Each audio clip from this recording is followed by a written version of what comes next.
মোহনা আদির অবহেলা নিতে পারে না, তাই সে সিদ্ধান্ত নেয় সে সুইসাইড করবে। বাইরে থেকে আকাশ ও তার মা মোহনাকে ডাকতে থাকে, কিন্তু মোহনা কোনো সাড়া শব্দ দেয় না। তখনই আকাশ দরজা ভেঙে ভিতরে ঢুকে আর মোহনার এই অবস্থা দেখে চিৎকার করে কাঁদতে থাকে। মোহনার মা তখন আকাশকে জানায় মোহনা প্রেগনেন্ট ছিল।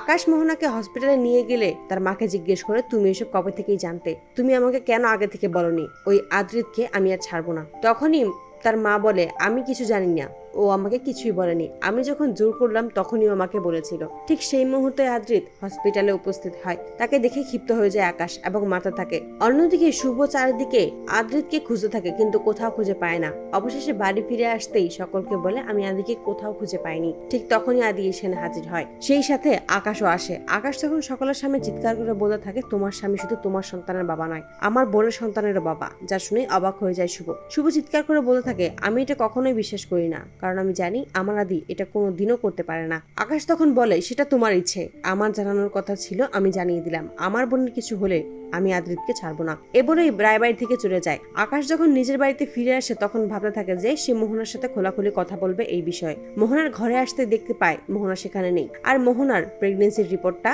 সেখানে আছে। তখনই আকাশ সেই রিপোর্টটা হাতে নেয়। রিপোর্টটা দেখে চমকে যায়। আকাশ ভাবতে থাকে তার বোন কিভাবে তার সাথে মিথ্যে নাটক করেছে, তাদের সাথে মিথ্যে নাটকের অভিনয় করে যাচ্ছে। রিপোর্ট দেখে স্পষ্টভাবে বুঝতে পারে তার বোন আদ্রিতকে পাওয়ার জন্যই এরকম একটা জিনিস নিয়ে মিথ্যে নাটক সাজিয়েছে। তাই সে সকল সত্যি শুভকে জানিয়ে দেয়। তো বন্ধুরা, তোমরা এটাই তো চাও যেন মোহনার নকল রিপোর্ট দেখেই সকল সত্যি জানতে পারে আকাশ এবং নিজের ভুল বুঝতে পেরে শুভকে যেন সবটাই জানিয়ে দেয়। কমেন্টে জানাও। আর নিয়মিত আপডেট পেতে আমাদের চ্যানেলটি এক্ষুনি সাবস্ক্রাইব করে পাশে থাকো। ধন্যবাদ।